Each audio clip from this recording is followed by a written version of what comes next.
बुजुर्ग है, तुलसी का पत्ता डाल के रोज गंगाजल उनके मुख में डालिए। गंगाजल लेने वाले लोग लास्ट में चारपाई पर परेशानी में नहीं गिरते, मुक्ति होती है उनकी। सगर के पुत्रों का तारण हुआ गंगा के द्वारा।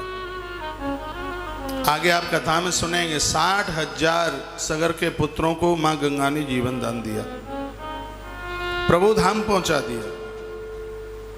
ऐसी गंगा है। विष्णु पादोद्भवा देवी विश्वेश्वर शिरास्थिता संसेव्या मुनिर्देवो किम पुनः पामरीर्जनई।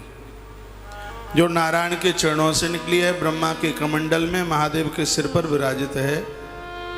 ऐसा कोई देव नहीं है जो नित्य गंगा जी की वंदना ना करता हो। इन मनुष्यों को छोड़कर जितने भी देवता हैं वो सब मां गंगा को प्रणाम करते हैं। आप कहोगे मनुष्यों को छोड़ के क्यों? वो तो आप पूछ लीजिए। आप इतनी बड़ी तादाद में संख्या में सुन रहे हैं कथा। घर में गंगाजल होने के बाद पर्व के दिनों में भी गंगाजल नहीं लेते, नहीं लेते, क्योंकि पर्व के समय पर भी तो हम आप लोगों के घर में रहे हैं।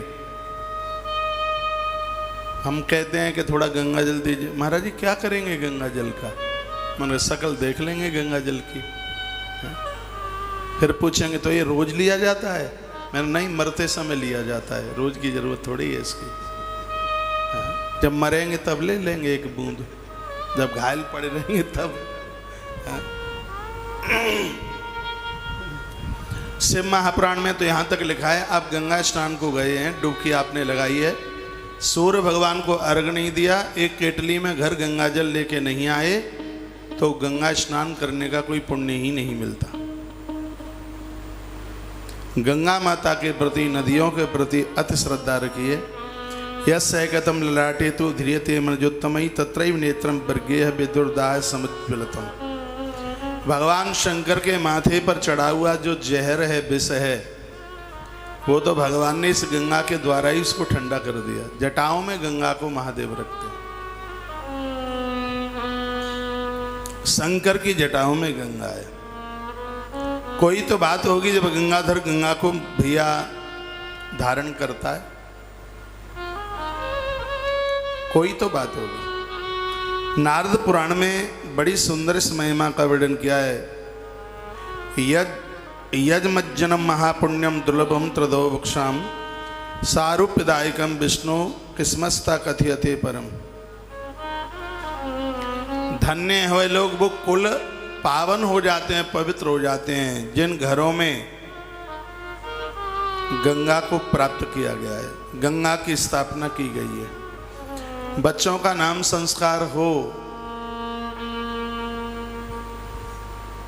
चूड़ाकरण संस्कार हो, सत्यनारायण भगवान की कथा हो, कोई आप यज्ञ कर रहे हैं, जितने भी वहां पर लोग चल करके आते हैं सबको गंगा का आचमन कराइए, गंगा का जल दीजिए हाथ में। बहुत बड़े पुण्य की बात है। सस्नाथ सर्वतीर्थेषु यो गंगा स्मृतित वजा पुण्य क्षेत्रेषु सर्वेषु स्तवान नाम संशया। जिस घर में मातु गंगा का आह्वान होता है, बिना बुलाए संपूर्ण तीर्थ वहां चल के आ जाते हैं। संपूर्ण, टोटली ए टू जेड, ए से लेके जेड तक जितने हो, स्पष्ट लिखा है सस्नाथ सर्व तीर्थेषु यो गंगा स्मृतित ध्वजा। ये जितने भी तीर्थ हैं वो सब गंगा नहाने को जाते हैं। जितने भी तीर्थ हैं धरती पर वो सब गंगा स्नान को जाते हैं। तीर्थ इतने पवित्र हैं, जब उनको गंगा स्नान की जरूरत है तो हमें और आपको गंगा स्नान की जरूरत क्यों नहीं है? गंगा रोगों का निवारण करती है। गंगा ने हमें जीवन दिया है। गंगा की महिमा तो मृत्यु के समय पर पता लगेगा, जब मरने में कोई कष्ट नहीं होगा।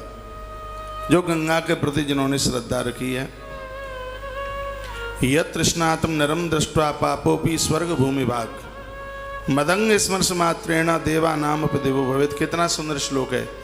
यदि कोई व्यक्ति स्नान कर रहा हो और नहाते हुए व्यक्ति को कोई देख रहा और उसको सांप डस जाए, सांप का दंशन हो जाए, बिजली का तार गिर जाए, आग का अंगारा ऊपर गिर जाए, या पहाड़ टूट के ऊपर गिर जाए, कोई व्यक्ति गंगा स्नान कर रहा है उस समय उस व्यक्ति की देह में त्रिदेव हैं, ब्रह्मा विष्णु और महेश। कल मैंने निवेदन किया है, पानी सिर पर निकलता है महादेव है, पानी चरणों में रहता है विष्णु, कमंडल में गंगा जल लेके चलता है तब ब्रह्मा का रूप है। और उस समय उस व्यक्ति का दर्शन यदि कोई कर ले तो अकाल मृत्यु मरने वाला व्यक्ति भी अपने आप में मुक्त हो जाता है। ये माँ गंगा की महिमा है, अपने आप में अद्भुत है। आप पुत्र हैं किसी माता पिता के घर में, वो बुजुर्ग हैं, रोज उनके मुख में गंगाजल डालिए, तुलसी पत्र डालिए। मदंग स्मर्श मात्रेणा देवानां विदवो भवेत्। व्यक्ति विशुद्ध हो जाता है सिर्फ गंगाजल को छूने से। यह गंगाजल की महिमा है। आज जेसीबी के अलावा कुछ और दिखा दो। बंदर सेवा दिखाओ आज की। आज मंगलवार है, हनुमान जी की सेना के साथ बहुत आनंद आया।